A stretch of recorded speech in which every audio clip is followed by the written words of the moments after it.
Hello दोस्तों, you are watching voices of wonder. कहानियों के दौर में मैं आपका स्वागत करती हूँ। अगर आप मेरे चैनल पे नए हैं तो आप इसे सब्सक्राइब कर बेल आइकन को प्रेस कर दें। तो चलिए हम बढ़ते हैं कहानी की तरफ, लेकिन उससे पहले इस धारावाहिक में आने वाले सभी नाम, स्थान, घटनाएं सिर्फ एक कल्पना मात्र हैं, जिसका वास्तविक रूप से किसी से कोई संबंध नहीं है। इसका उद्देश्य सिर्फ एक मनोरंजन मात्र है। Love eruption chapter 58। हेलो दोस्तों, कैसे हैं आप सब। आई होप आपने अब तक चैनल को सब्सक्राइब कर दिया होगा। अगर नहीं तो प्लीज आगे की कहानी सुनने से पहले कर दें। तो हमारे आज के चैप्टर का नाम है माहिर और जीविका की नोकझोंक। पिछले चैप्टर में हमने देखा कि नेहा जिया को उनके साथ में डिनर करने के लिए कहती है, लेकिन इस डिनर का मतलब था कि उसे अद्वैय के साथ टेबल शेयर करना होगा। उसकी बात सुन वो एक नजर अद्वैय को देखती है, जो उसे ही देख रहा था। अद्वैय के साथ डिनर जिया के लिए अद्वैय से बात करने से भी ज्यादा मुश्किल होने वाला था, लेकिन नेहा के बार बार इंसिस्ट करने पे वो ओके कह देती है। तभी वहां माहिर भी आ जाता है और वो अद्वैय को देखते हुए उसके और जिया की लड़ाई के बारे में पूछने लगता है। जिया तो उसे देखते ही वहां से निकल लेती है, क्योंकि माहिर से वो 2 बार मिली थी और दोनों बार ही उसने उसके दिमाग का दही कर दिया था। जिया के साथ ही अद्वैय, नेहा और आध्या भी बाहर चले जाते हैं, लेकिन नक्श जाने से पहले माहिर से कहता है कि एक दिन उनके और अद्वैय भाई के बीच सब ठीक हो जाएगा और वो एक बार फिर पहले के जैसे साथ होंगे। उसकी बात सुन माहिर मुस्कुरा देता है। इतना कह नक्श, अमन और सात्विक भी वहां से चले जाते हैं। उनके जाने के बाद जीविका भी वहां आ जाती है, तो माहिर उसे देख मुस्कुराते हुए कहता है, चलें। माहिर की बात सुन जीविका हाँ में सिर हिला देती है। माहिर उसे देखते हुए बोला, तो क्या आप डिनर करने चलें? जीविका अपनी घड़ी में टाइम देखते हुए बोली, अभी ये डिनर के लिए कुछ ज्यादा ही जल्दी नहीं हो जाएगा। अभी सिर्फ शाम के 6 बजे हैं। ये देख माहिर बोला, अब नहीं तो फिर कब जीविका? अगर लेट होते तो तुम बहाने बनाने लगती। डैड इंतजार कर रहे होंगे, दादी इंतजार कर रही होंगी, तुम्हारी बहन इंतजार कर रही होगी। आज जल्दी है तो तुम जाना नहीं चाहती, लेकिन मेरा मेरा क्या जीविका, कभी मेरे बारे में भी सोच लिया करो। वो उससे शिकायती लहजे में बोला। ये देख जीविका उसकी आंखों में देखने लगती है। माहिर किसी रूठे हुए बच्चे की तरह उससे शिकायतें कर रहा था। जीविका उसकी बात सुन मजाकिया लहजे में पूछते हुए बोली, तुम्हारा क्या माहिर, और मुझे तुम्हारे बारे में क्या सोचना चाहिए? इतना कह वो अपनी आंखों की कनखियों से उसे देखने लगती है। माहिर थोड़ा चिढ़ते हुए, वही तो मैं पूछ रहा हूँ, तुम मेरे बारे में क्या सोचती हो? तुम्हारे डैड, दादी और बहन, ये सब तुम्हारे लिए इम्पोर्टेंट हैं, लेकिन मैं तुम्हारे लिए जरूरी नहीं। हम हार्डली मिलते हैं, वो भी तुम कॉफी पीकर ऐसे भागती हो जैसे ट्रेन छूट रही हो। देखो जीविका, अगर ऐसा ही चलता रहा तो। इतना कह वो रुक जाता है और अपना मुंह फेर लेता है। उसने अपनी बात को अधूरा ही छोड़ दिया था। जीविका को उसका यूं बात को बीच में अधूरा छोड़ना अच्छा नहीं लगता। साथ ही वो उसकी अधकही बात का मतलब समझने की कोशिश करने लगती है कि अगर ऐसा ही चलता रहा तो वो क्या कहना चाहता है? क्या वो उसे छोड़ने की सोच रहा है? ये ख्याल आते ही जीविका की आंखें बड़ी हो जाती हैं और वो सवालिया निगाहों से माहिर को देखने लगती हैं। वो उसकी कही बात का मतलब पूछते हुए उससे कहती है, अगर ऐसा ही चलता रहा तो क्या? माहिर, तुम क्या करोगे? लेकिन माहिर कुछ नहीं कहता। ये देख जीविका थोड़ा गुस्सा हो जाती है। वो उसे बाजू से खींच के अपनी तरफ घुमाते हुए बोली, तो क्या Mahir, could you please tell me, क्या मतलब है तुम्हारा? ये देख माहिर भी उसकी आंखों में देखते हुए गुस्से में बोला, मेरा मतलब एकदम साफ है जीविका। अगर ऐसा ही चलता रहा तो मैं तुम्हारे घर पहुंच जाऊंगा रिश्ता लेकर, ताकि एक बार तुमसे शादी हो जाए। फिर तुम्हारी फर्स्ट प्रायोरिटी सिर्फ मैं, और तुम ये जो मुझसे लेट होने के बहाने बनाती हो ना, फिर यही बहाने शादी के बाद तुम अपने डैड, दादी और बहन से मिलने जाओगी ना, तो उनसे लगाना, क्योंकि तब मैं तुम्हें जाने ही नहीं दूंगा। माहिर इस वक्त बदला लेने के अवतार में था, लेकिन ये बदला काफी क्यूट था, जिसे सुन जीविका को हंसी आ जाती है। वो हंसते हुए उसकी बाजू पे पंच मारते हुए बोली, तुम भी ना जानते हो मुझे कितना डरा दिया था तुमने, मुझे लगा तुम मुझे। इतना कह वो रुक जाती है, क्योंकि वो उसे छोड़ने के बारे में सोच भी नहीं सकती थी। ये देख माहिर उसे कमर से पकड़ के अपने करीब करते हुए बोला, क्या लगा तुम्हें? हाँ। उसकी आवाज में एक शरारत और होठों पे तिरछी मुस्कान थी, जो जीविका से छुपी नहीं। लेकिन जीविका भी कहाँ कम थी।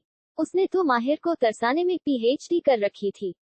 वो उसे धक्का देते हुए बोली, यही कि अब तुम्हें छोड़ के जाने का वक्त आ गया है। इतना कह वो अपनी आंख दबा के आगे भाग जाती है और माहिर को उसके पीछे भागना पड़ता है। वो बोला, अरे डिनर नहीं, कॉफी पीने चलते हैं। अब कॉफी के लिए तो मना मत करो, फिर चाहे तुम चली जाना।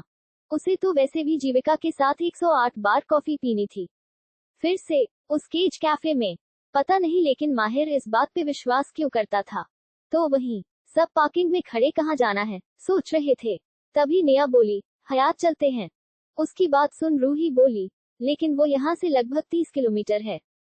रूही की बात सुन जिया बोली, लेकिन अभी डिनर टाइम भी तो नहीं हुआ और मैं 6 बजे ही खाना नहीं खा सकती। फिर आधी रात को उठ के मुझे खाना ढूंढने फ्रिज तक जाना पड़ता है। उसकी बात सुन सबको हंसी आ जाती है। ये देख नक्श बोला, ठीक है तो हयात चलते हैं।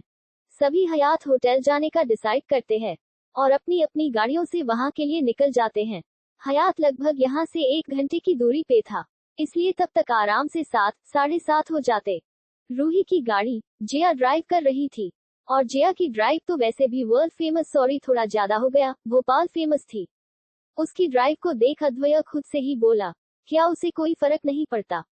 इतनी रैश ड्राइविंग, मैं होता तो कभी इसे गाड़ी की चाबी नहीं देता।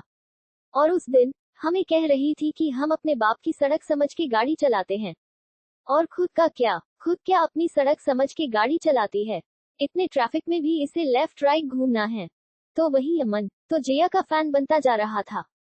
वो भी ऐसे ही गाड़ी चलाना पसंद करता था, लेकिन जब अकेले हो तब वो सात्विक से बोला, क्या लड़की है यार, मैं तो फैन हो गया इसका। क्या गाड़ी चलाती है, क्या बाइक चलाती है, क्या लड़ती है, क्या बंदूक चलाती है, ऊपर से ये तो एसआर से भी नहीं डरती, एकदम वंडर गर्ल। उसकी बात सुन सात्विक उसे याद दिलाते हुए बोला, भूल गया, ये वही है जिसकी वजह से हर बार बवाल होता है। उसकी बात सुन अमन चिढ़ते हुए बोला, वो बवाल तो एसआर की वजह से होता है। अब वो बेचारी भी क्या करे, हर बार उनसे टकरा ही जाती है। लेकिन मैं तो अब से इसका फैन बन गया हूँ। मैंने आज तक इतनी स्किल्स वाली लड़की नहीं देखी। ये तो हमारे बॉडीगार्ड्स को भी मिनटों में धूल चटा दे। सात्विक, बस कर यार, अब इतनी तो मत फैंक। अमन बोला, सच में यार, शी इज अमेजिंग। उसकी बात सुन सात्विक उसे ऐसे देखने लगता है जैसे किसी भूत को देख रहा हो, क्योंकि ये वही था जो प्रार्थना करता था कि उसे कभी जिया के दर्शन न हो और वो कभी अद्वैय के सामने न आए। और अब उसका सबसे बड़ा पंखा बना घूम रहा है, थाली का बैंगन। यही सोच वो नमे सिर हिला देता है। लगभग 1 घंटे के बाद वो सभी होटल हयात पहुंच जाते हैं। जीविका और रूही सबका पार्किंग में खड़ी इंतजार कर रही थी, क्योंकि अब इतनी स्पीड में ड्राइव करने का कुछ तो फायदा होना था ना। थोड़ी ही देर में वहां अद्वैय, नक्श और अमन भी गाड़ी लेकर पहुंच जाते हैं। अद्वैय गाड़ी से उतर के बाहर आ जाता है। वो सबको देखते हुए बोला, चलें। उसकी बात सुन सब हमें सिर हिला अंदर चले जाते हैं। उस होटल में पहले से ही अद्वैय के लिए एक प्राइवेट रूम बुक था। सब लिफ्ट से उसके प्राइवेट रूम की ओर बढ़ जाते हैं। जैसे ही वो उस प्राइवेट रूम के बाहर पहुंचे, वहां कॉरिडोर में कोई और भी था, जिसे देख रूही की आंखें चमक जाती हैं। और वो जिया का हाथ पकड़ एक्साइटेड होते हुए बोली, जिया, वो देखो वेदांत। जिया भी रूही के कहने पे एक नजर वेदांत को देखती है। White shirt, black coat with black jeans में वो काफी हैंडसम लग रहा था। रूही की खुशी छुपाए नहीं छुपती। जिया को समझ में नहीं आता कि वो इतनी खुश क्यों है। वो अभी उससे कल ही तो मिली थी पहली बार कॉलेज में। उनकी तो बल्कि एक दूसरे से कोई बात भी नहीं हुई। जिया के लिए अपनी ही दोस्त को समझ पाना कुछ ज्यादा ही मुश्किल था। तो वही वेदांत की नजर भी जिया पे चली जाती है। वो उसे एक नजर देख उनके बगल से निकल जाता है, जैसे उन्हें जानता ही न हो। और वैसे वो उन्हें जानता भी नहीं था, क्योंकि कॉलेज में उनकी आपस में कोई बात नहीं हुई थी। लेकिन वेदांत कुछ दूर जाके पलट के जिया को देखने लगता है और वहां से चुपचाप निकल जाता है। उसे देख के ऐसा लग रहा था जैसे वो उसे पहले से जानता हो। तो वही सभी एक एक कर प्राइवेट रूम के अंदर जाने लगते हैं। वो जा ही रहे थे कि तभी कोई पीछे से जिया को आवाज लगाता है। आवाज को सुन जिया पलट के उस इंसान को देखने लगती है। क्या होगा आगे, कौन है वो इंसान, और क्या वेदांत सच में जानता है जिया को? जानने के लिए बने रहिए लव eruption के साथ। साथ ही कमेंट करके जरूर बताएगा कि आपको क्या लगता है और ये आवाज किसकी होगी। चैप्टर 59, चांद कौन है। पिछले चैप्टर में हमने देखा कि जिया नेहा के कहने पे उनके साथ डिनर करने के लिए मान गई थी और वो सभी हयात होटल के लिए निकल जाते हैं। क्योंकि जिया रूही के साथ वहां सबसे पहले पहुंच गई थी, इसलिए दोनों को ही पार्किंग में खड़े होकर सबका इंतजार करना पड़ता है। अद्वैय के आने के बाद वो सभी होटल हयात के अंदर चले जाते हैं, जहां पहले से ही अद्वैय के नाम से प्राइवेट रूम बुक था। जैसे ही वो वहां पहुंचे, रूही की नजर वहां खड़े वेदांत पे जाती है, जिसे देख रूही खुश हो जाती है और वो एक्साइटेड होकर जिया को वेदांत को देखने को कहती है, जो वहीं सामने कॉरिडोर में खड़ा था। जिया भी एक नजर वेदांत को देखती है, लेकिन वो वहां से बिना कुछ कहे उनके बगल से निकल जाता है, लेकिन जाने से पहले पलट के जिया को जरूर देखता है। वो सभी बारी बारी प्राइवेट रूम में जाने लगते हैं कि तभी कोई जिया को पीछे से आवाज लगाता है। जिया पलट के देखती है तो वहां एक आदमी 3 पीस ब्लैक सूट पहने खड़ा था। जिया उसे देख हैरानी के साथ बोली, वरदान। तभी अद्वैय की नजर भी वरदान पे चली जाती है। अद्वैय के बाद अगर बिजनेस की दुनिया में कोई सबसे बड़ा नाम था तो वो था वरदान। एटलीस्ट दुनिया वाले अद्वैय के बारे में इतना तो जानते थे कि वो किस फैमिली से बिलोंग करता है, कौन है। भले ही उसकी फोटो किसी ने न देखी हो, लेकिन वरदान कौन है, कहां से आया है, किसी को नहीं पता। बस लोगों को इतना पता है कि कौन कहता है रातों रात किस्मत नहीं पलटती। वरदान उस झोंके की तरह बिजनेस वर्ल्ड में आया था, जो बिजनेस की दुनिया में एक ही रात में तूफान ले आया था। वो भी ऐसे कि रातों रात कई कंपनीज बंद हो गई। ये शायद कुछ 1.5 साल पहले की ही बात है, लेकिन वरदान ने कभी पीछे पलट के नहीं देखा और आज वो 1 साल के अंदर इस मुकाम पे है। अद्वैय जिया से पूछते हुए बोला, तुम वरदान को जानती हो? तो जिया अद्वैय का सवाल सुन बस हाँ में सिर हिला देती है। वरदान लंबे लंबे कदमों से जिया के पास आते हुए बोला, तुम यहाँ? जिया उसे देखते हुए बोली, क्यों, मैं यहाँ नहीं आ सकती? वरदान मुस्कुराते हुए, मैंने ऐसा तो नहीं कहा। जिया उसे देख सपाट लहजे में बोली, कोई काम था? नहीं, तुम्हें देखा तो सोचा मिल लूं, क्योंकि तुम्हारे दर्शन काफी दुर्लभ हैं। वरदान उसे देख मुस्कुराते हुए बोला। उसकी बात सुन जिया बोली, तो अब मिल लिए न, अब जाओ। जिया को वरदान से ऐसे बात करते देख सभी हैरान थे। वरदान उसे देख अपनी आंखें छोटी करते हुए बोला, हाउ मीन। तभी वो रूही को देखते हुए बोला, हाय रूही, तुम अपनी इस फ्रेंड को कुछ सिखाती क्यों नहीं, हमेशा गुस्से में ही क्यों रहती है? लेकिन बेचारी रूही तो जिया से ज्यादा वरदान से डरती थी, वो क्या ही कहती। उसकी बात सुन रूही बस अजीब से मुस्कुरा देती है। ये देख वरदान बोला, डिनर करने आए हो? जिया हाँ में सिर हिला देती है। Why don't you join me? वरदान उसे देखते हुए बोला। जिया वरदान की बात सुन उसे देखते हुए बोली, वरदान तुम मेरा पीछा छोड़ने का क्या लोगे? हम दोनों सिर्फ प्रोफेशनली मिले तो ठीक है, वरना तुम जानते हो मैं क्या कर सकती हूँ। उसकी बात सुन वरदान हंसने लगता है। शायद ही किसी ने वरदान को यूं खुल के हंसते हुए देखा होगा, वो भी एक लड़की से धमकी मिलने पर। लेकिन ये हंसी बिल्कुल भी डरावनी नहीं थी, जैसा कि ज्यादातर लोगों को उसकी हंसी से खौफ लगता है। वरदान जिया को देखते हुए बोला, जानता हूँ, तभी तो इस पूरी दुनिया की लड़कियों को छोड़ के तुम्हारे पीछे पड़ा हूँ। अब मान भी जाओ, सिर्फ एक डिनर की ही तो बात है। जिया उसे देख सपाट लहजे में बोली, सॉरी लेकिन आज मैं यहाँ अपने दोस्तों के साथ हूँ, इसलिए। इतना कह वो रुक जाती है। बस इसलिए, कोई बात नहीं। वरदान जिया से इतना कह अद्वैय को देखते हुए बोला, mister Advay, if you don't mind can I join you for a dinner?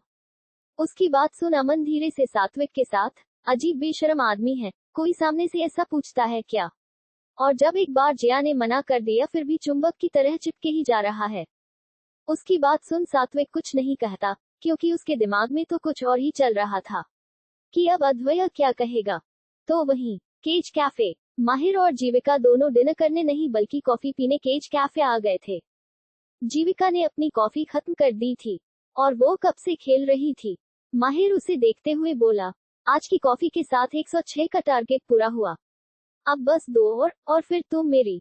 जीविका उसकी बातों पे हंस देती है। वो बोली, तुम सच में पागल हो, तुम्हें सच में इस बात पे विश्वास है? माहिर हाँ में सिर हिला देता है। ये देख जीविका बोली, हद है माहिर, चलो अब चलते हैं, वैसे ही डैड डिनर पे इंतजार कर रहे होंगे। जीविका की बात सुन माहिर मन में, ये ससुर भी ना कबाब में हटी है, बाय गॉड। जीविका माहिर को खोया हुआ देख पूछते हुए बोली, क्या हुआ, कहाँ खो गए? माहिर हल्का सा मुस्कुराते हुए बोला, कहीं नहीं, चलो चलते हैं। इतना कह वो दोनों ही केज कैफे से निकल जाते हैं। तो वही हयात होटल में, लेकिन अद्वैय मना करने के बजाय वरदान से ओके कह देता है। ये देख जिया अद्वैय को घूर के देखती है, लेकिन अद्वैय को उसका ये रिएक्शन समझ में नहीं आता। भला वो तो उसे जानती थी, फिर आंखें दिखाने का क्या मतलब। वो सभी अंदर चले जाते हैं। जिया टेबल पे ठीक अद्वैय के सामने और वरदान के बगल में बैठी थी। खाने के टेबल पे अजीब सा सन्नाटा था, क्योंकि अब वहां वरदान था, इसलिए कोई किसी से बात नहीं करता। फिलहाल तो सब उसे समझने की कोशिश कर रहे थे। वरदान वहां की खामोशी को तोड़ते हुए अद्वैय से बोला, वैसे सुना है मिस्टर अद्वैय कल आपकी कंपनी भी देसाई की बिडिंग में पार्टिसिपेट कर रही है। वरदान की बात सुन जिया अद्वैय को देखने लगती है। अद्वैय हाँ में सिर हिला देता है। वैसे थैंक्स, इतना कह वरदान मुस्कुराते हुए अद्वैय को देखने लगता है। उसकी बात सुन अद्वैय उसे सवालिया निगाहों के साथ देखने लगता है। अद्वैय उससे पूछते हुए, थैंक्स, और वो किस लिए? तभी वरदान हंसते हुए बोला, महेश्वरी को संभालने के लिए। उसकी बात का अद्वैय कोई जवाब नहीं देता, क्योंकि वो जानता था कि हर किसी के अपने सोर्सेस होते हैं दूसरी कंपनीज पे नजर रखने के लिए, और महेश्वरी तो वो कांटा था जिसके ऊपर सब अपनी पैनी नजर बनाए हुए थे। तभी अद्वैय उसकी आंखों में देखते हुए बोला, आपको महेश्वरी से नहीं बल्कि मुझसे डरना चाहिए मिस्टर वरदान। अद्वैय की बात सुन वो मुस्कुराते हुए बोला, आप जैसे बिजनेसमैन से डरा नहीं, बल्कि कंपटीशन किया जाता है, और कल क्या होगा ये तो वक्त आने पे ही पता चलेगा। इतना कह वो अद्वैय को तिरछी मुस्कान के साथ देखने लगता है। तो वही निया और आध्या एक दूसरे की शक्ल देख रही थी, क्योंकि उन्हें समझ में नहीं आता कि वो यहाँ डिनर करने आए हैं या ऑफिस का काम डिस्कस करने। निया से कंट्रोल नहीं होता, और वो अद्वैय को देखते हुए बोली, भाई, क्या हमें आज आप दोनों की बातों से ही पेट भरना होगा? निया की बात सुन वहां बैठे सभी एक दूसरे को देखने लगते हैं। निया की नाक पे गुस्सा था। ये देख वरदान झट से बोला, ये तुम्हारा भाई भी ना फालतू की बातों में लगा देता है। तुम बताओ क्या खाना चाहोगी? वरदान निया को देख मुस्कुराते हुए बोला। तो वही अद्वैय अपनी भौहें सिकोड़ के उसे देखने लगता है। वरदान को ऐसे बात करते देख सभी हैरान हो जाते हैं। वो निया से काफी फ्रैंकली बात कर रहा था, लेकिन निया को इससे कोई फर्क नहीं पड़ता। वो बोली, सभी को खाना है, वेटर को तो बुलाए। उसकी बात सुन वरदान मुस्कुराते हुए बोला, अभी लीजिए चांद, आपके लिए अभी वेटर को बुलवाते हैं। भले ही वरदान ने अपने शब्दों पे ध्यान न दिया हो, लेकिन वहां बैठे सभी वरदान को घूर के देखने लगते हैं। वरदान का निया को चांद कहना किसी के समझ में नहीं आता। वरदान मैनेजर को कॉल कर वेटर को भेजने को कहता है। तभी वो देखता है सब उसे ही देख रहे हैं। ये देख वरदान पूछते हुए बोला, क्या हुआ, आप सब हमें ऐसे क्यों देख रहे हैं? अद्वैय जैसे ही कुछ कहने को हुआ, तभी जिया बीच में बोली, कुछ नहीं, और वो अद्वैय को देखते हुए न में सिर हिला देती है, जिस वजह से अद्वैय कुछ नहीं कहता। थोड़ी ही देर में वहां वेटर आ जाता है। वरदान उसे सबका ऑर्डर लेने को कहता है, लेकिन वो अपने लिए कुछ ऑर्डर नहीं करता। ये देख जिया बोली, अगर तुम्हें भूख नहीं है तो यहाँ आए ही क्यों? ये देख वरदान बोला, तुम तो जानती हो मुझे ये खाना ऑर्डर करना समझ में नहीं आता, इसलिए तुम ही ऑर्डर कर दो। उसकी बात सुन जिया न में सिर हिलाते हुए वेटर से बोली, जो मैंने ऑर्डर किया है वो डबल कर दो। वेटर सबका ऑर्डर लेकर चला जाता है। तभी निया क्यूरियोसिटी के साथ पूछते हुए बोली, आप दोनों एक दूसरे को कैसे जानते हो? उसकी बात सुन वरदान मुस्कुराते हुए बोला, तुमने एंजल सुना है? निया बोली, हाँ। वरदान मुस्कुराते हुए, ये वो एंजल है शायद जिसका एहसान मैं जिंदगी भर न चुका सकूं। उसकी बात सुन निया मन में, एंजल तो ये हैं। वरदान इतना कह अपनी पॉकेट से सिगरेट निकाल लेता है, लेकिन उसे लिट अप नहीं करता, बल्कि हाथ में पकड़ के घुमाने लगता है। जिया उसे गौर से देख रही थी, क्योंकि वो जानती थी कि वरदान को इस वक्त सिगरेट पीने की क्रेविंग हो रही है। ये देख जिया उसके हाथ से सिगरेट लेते हुए बोली, अब तो छोड़ दो। वरदान उसे देखते हुए, आई स्वेयर पहले से बहुत कम कर दी है, लेकिन आदत एकदम से तो नहीं जाती ना। जिया उसकी बात सुन आगे कुछ नहीं कहती। थोड़ी देर में उनका खाना आ जाता है। सभी आराम से खाना खाने लगते हैं।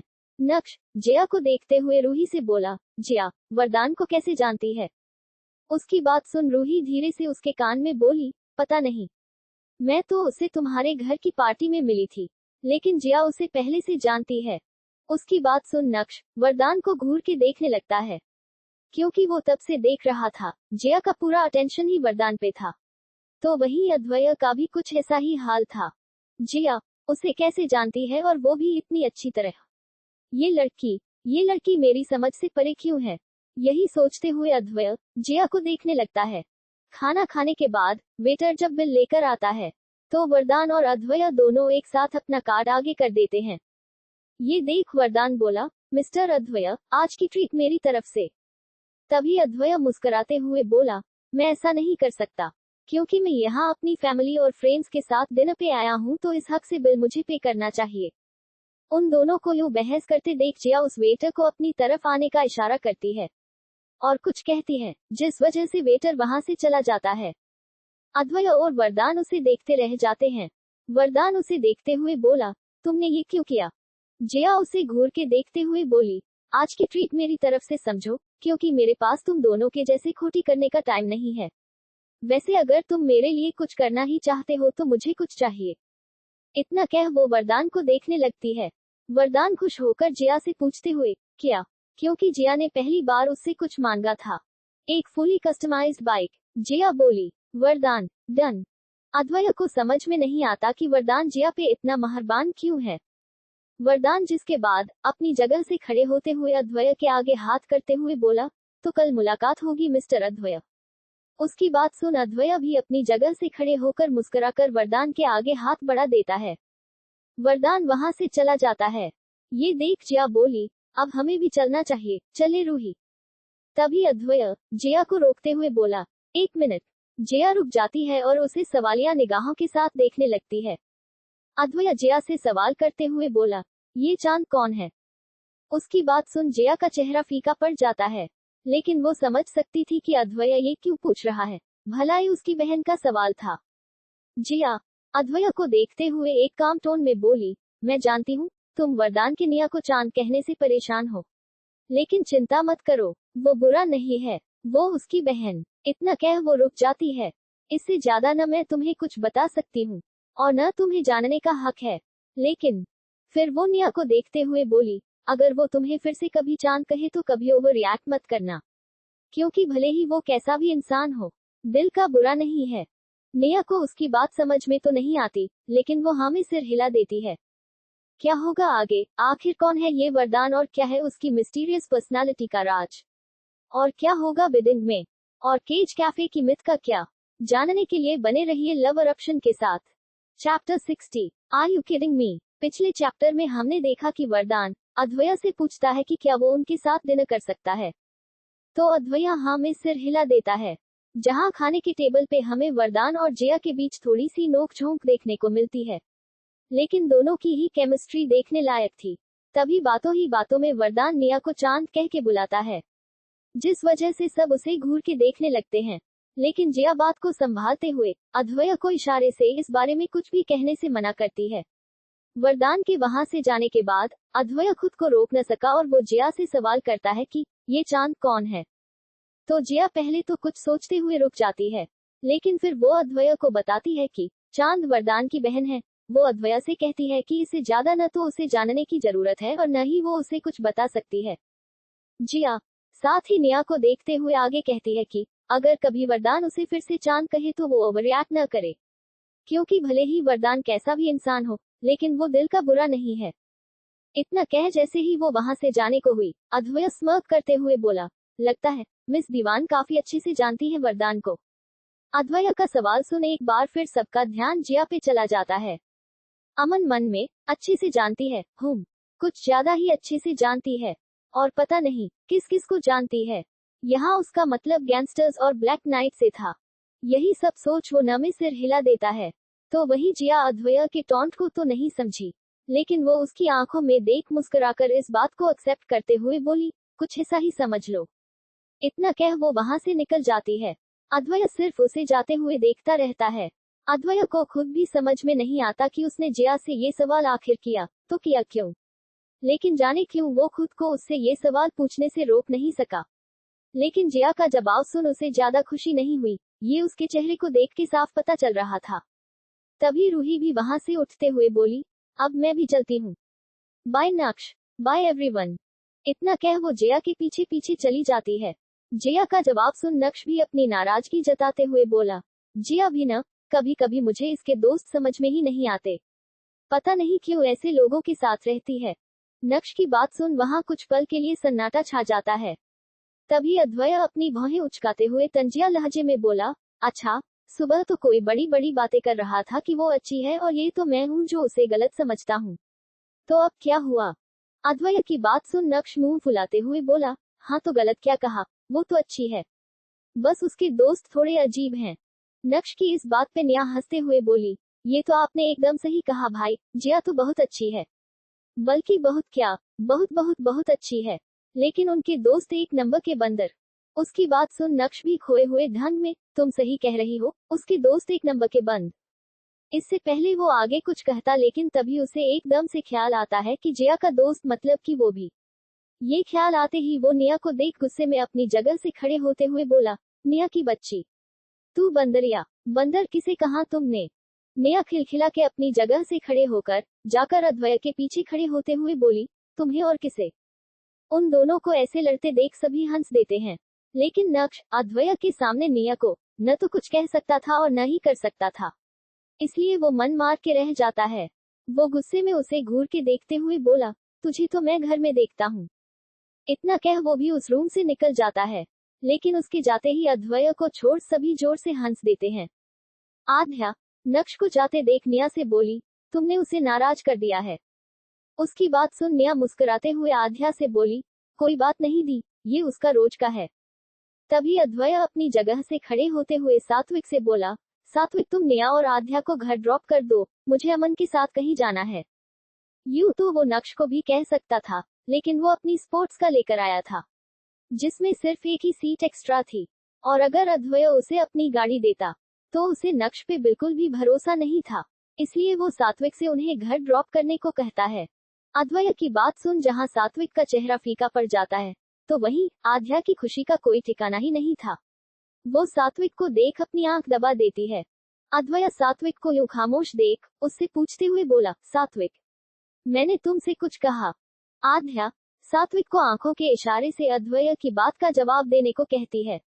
तो सात्विक आध्या से नजरें फेरते हुए अद्वैय से बोला, ओके एसआर, क्योंकि वो उसे मना नहीं कर सकता था। जिसके बाद वो सभी एक साथ बाहर आ जाते हैं। जब वो बाहर आए तो निया देखती है कि जिया अब भी वहीं वरदान के साथ खड़ी है। ये देख निया बड़बड़ाते हुए बोली, जिया अभी तक गई नहीं। निया को खुद में कहते देख अद्वैय उससे पूछते हुए बोला, कौन नहीं गई? निया अद्वैय की बात सुन उंगली से थोड़ी दूर इशारा कर देती है, जहां जिया और वरदान खड़े थे।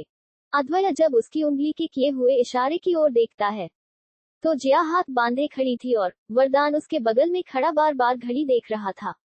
निया जिया से इतनी ज्यादा इम्प्रेस हो चुकी थी कि वो खुद को रोक न सकी और वो उसकी ओर बढ़ जाती है। ये देख अमन बोला, ये तो रूही के साथ जाने वाली थी ना, फिर ये अभी भी यहाँ क्या कर रही है? और रूही कहाँ है? लेकिन जब जिया नीचे आई तो वरदान उसे कुछ कह के रोक लेता है। ये देख जिया रूही को जाने के लिए कह देती है। अमन को यूं जिया में इंटरेस्ट लेते देख सात्विक धीरे से उसके कान में बोला, जिस लाइन से आप संपर्क करने की सोच रहे हैं वो line high voltage electric shock wire है, जो आपके लिए नहीं बनी, इसलिए कृपा करके उस लाइन को छू कर गलती न करें, वरना वो आपको धरती पे ही नरक के दर्शन करवा देगी।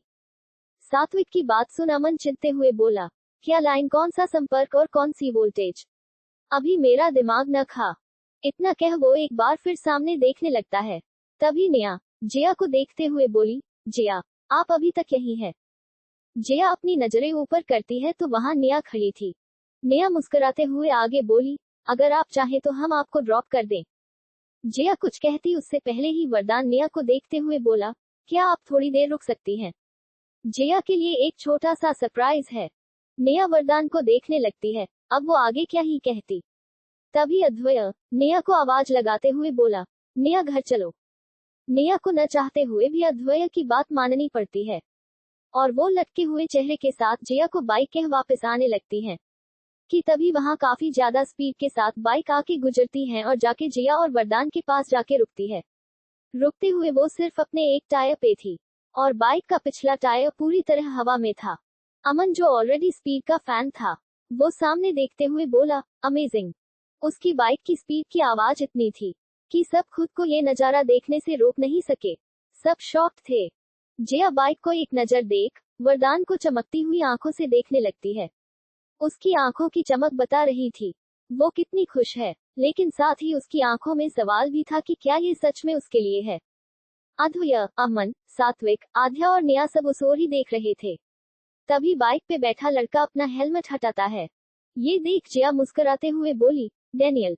ये डैनियल था। Black dress, black shirt, black leather jacket, black pants, 6 feet height, perfect body. कोई भी जिसे देखते ही दीवाना हो जाए। वो अपने हेलमेट उछाल के स्टाइल से सीट पे रखते हुए बाइक से उतर जाता है और वरदान और जया के पास आ जाता है। वो जया को देख मुस्कुराते हुए बोला, हेलो जया। इतना कह वो अपना हाथ आगे बढ़ा देता है। जया उसे देखने लगती है और हाथ आगे बढ़ा देती है। दोनों का हाथ मिलाने का तरीका कुछ अलग था। दोनों पहले उल्टे हाथ से हाथ एक दूसरे के हाथ पे क्लैप करते, फिर सीधे से, फिर दोनों पंच बना के अपने हाथों को टकराते और फिर दोनों अपनी एल्बो एक दूसरे से टकराते। ये देख नेहा बोली, हाउ कूल। तभी डैनियल उसे बाइक की ओर इशारा करते हुए बोला, तो ये रही तुम्हारी फुली कस्टमाइज्ड बाइक। इतना कह वो जया के लिए अपने साथ लेकर आया हुआ हेलमेट पास कर देता है और जया हेलमेट कैच कर लेती है और वो खुद जया को बाइक के फीचर्स बताने लगता है। तभी अमन भी वही बाइक के बारे में वही फीचर कहता है, क्योंकि वो उस बाइक को अच्छे से पहचानता था। वो किसी भी रेसर की ड्रीम बाइक होती। अमन बोला, 998 CC supercharge inline 4 engine with RAM air intake, आप सबको पता है। और आपको पता है ये 310 हॉर्स पावर प्रोड्यूस कर सकती है। तभी डैनियल उसे आगे बताते हुए बोला, लेकिन कुछ मॉडिफिकेशन के बाद अब ये 325 हॉर्स पावर जनरेट करती है। फिर डैनियल सीट के ऊपर हाथ फेरते हुए बोला, carbon fibre upper cowling light with the incredible power and low weight, और तुम्हें पता है इसकी स्पीड कितनी है? Aman, 400 kilometre per hour. Jaya उसे सवालिया निगाहों के साथ देखने लगती है। डैनियल, 400, लेकिन पहले। अब इसकी स्पीड है 415 किलोमीटर। अद्वय, अमन को हैरानी के साथ देखते हुए, आर यू किडिंग मी? उसकी बात सुन जया भी वही लाइन कहती है जो अद्वय ने कही, you are kidding me, right? लेकिन फर्क इतना था कि एक हैरान था तो दूसरा एक्साइटेड। डैनियल और अमन दोनों ही नमे सिर हिला देते हैं। वरदान उसे देखते हुए, तो कैसी लगी?